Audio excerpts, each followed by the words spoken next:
The year was 1987. A Japanese company called Taito changed the arcade landscape with a little game called Double Dragon. It didn't take long for the competition to take note. The beat-em-up arms race had begun.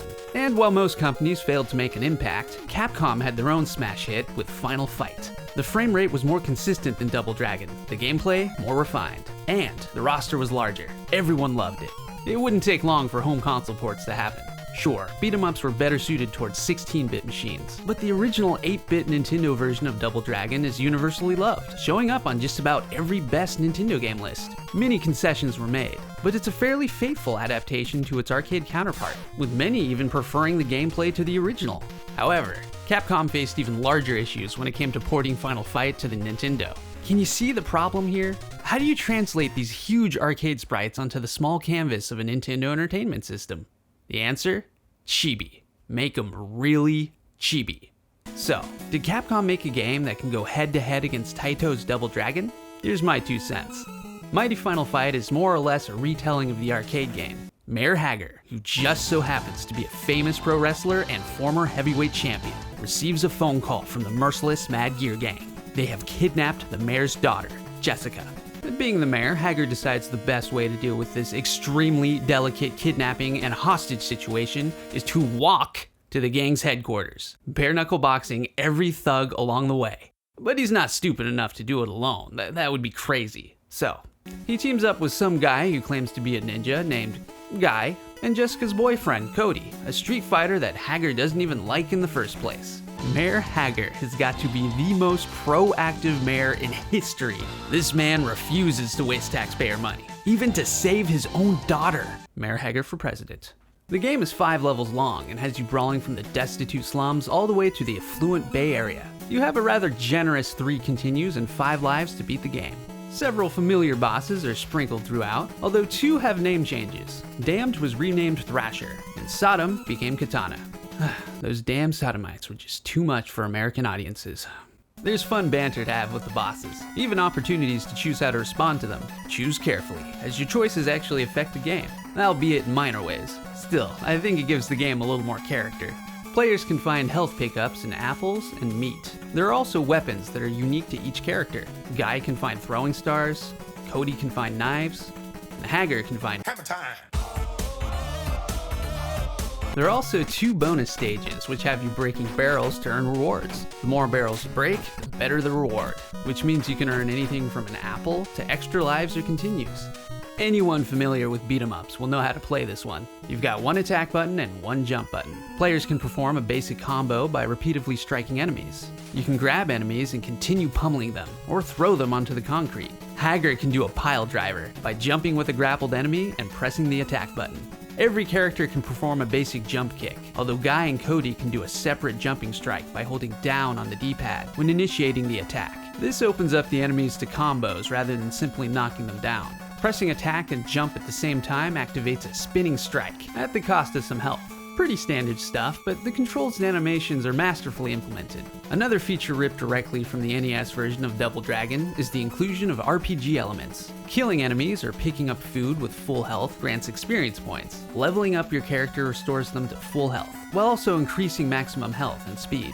When characters reach level 4, they learn a special move unique to that character. Guy gets a tornado kick, Cody learns Tornado Wave, and Haggar does the running clothesline. While these moves don't do a ton of damage, they certainly open up the door for new attack opportunities and combos. There aren't a lot of enemy types, but unique AI patterns and diverse enemy pairings keep the game fresh. You are limited to 2 enemies at a time though, common for NES titles. A good chunk of the original roster is here in all their chibi glory. Look how cute Poison turned out. Aww. Ah! Mighty Final Fight is a great-looking NES game, featuring a pleasing color palette and beautiful sprite work. It's a very clean-looking game with creative and well-timed animations that go beyond what Double Dragon aimed for. Every main character has their own rhythm, with Guy being the fastest, Cody being balanced, and Haggar being the most badass mayor in history. The chibi art style might turn some people off, but I think it was a fair compromise, and I personally love it. This is definitely a game I used to rock out to. The music just kicks ass and features some killer guitar leads. Setsuo Yamamoto and Yujo Takahata of Street Fighter and Mega Man X fame worked on this excellent soundtrack. They clearly know and love rock and roll. There's not a bad tune to be found here, and it's worth checking out regardless of your thoughts on the gameplay, which, by the way, is also excellent. The game ramps up the difficulty slowly, with the biggest hurdles usually being the boss encounters, as attack windows can be pretty tight. Certain enemy combinations can be real tricky to deal with, especially later in the game when they become more aggressive. Luckily, hit detection is accurate, and in some cases more forgiving than you'd think. Abigail can still kiss you from a mile away though. No means no. Unlike Double Dragon, there are no platforming sections, which I think we can all agree is a plus. Overall, I would say this is a challenging game, but perfectly doable. Just about anyone can beat this if they set their mind to it. For an NES game, it's probably on the easier side, but that's only because there's so many hard games on the NES. It's no walk in the park. So how does Mighty Final Fight compare to Double Dragon? Honestly, it's easily as good. It's clearly inspired by Double Dragon, but it manages to have its own flow and identity. It looks different, it sounds different, it plays great, and it has that Capcom polish we've all come to love. Which begs the question, why don't people talk about Mighty Final Fight? Well, it wasn't released until 1993, well after Final Fight was ported to the Super Nintendo and Sega Genesis, which are much closer to the arcade experience. And by 1993, the NES was at the end of its run, so Mighty Final Fight didn't sell particularly well, especially when compared to Double Dragon. There's also one more reason to discuss. Let's see, it's 2021 and Double Dragon goes for like $10 to $15. Well, let's go see what Mighty Final Fight and holy shit! Do I recommend playing Mighty Final Fight? Absolutely. It's easily one of the best beat 'em ups on the NES, and under normal circumstances, I would call it a must-have title. Do I recommend buying Mighty Final Fight? No. It's a damn shame. Capcom really needs to re-release this one. Your best bet to own a legitimate copy is to get the Japanese version, or pick up Capcom Classics Mini-Mix for the Game Boy Advance. Otherwise, you gotta pay up. Mighty Final Fight, one of my favorite NES games that you probably shouldn't buy but absolutely need to play.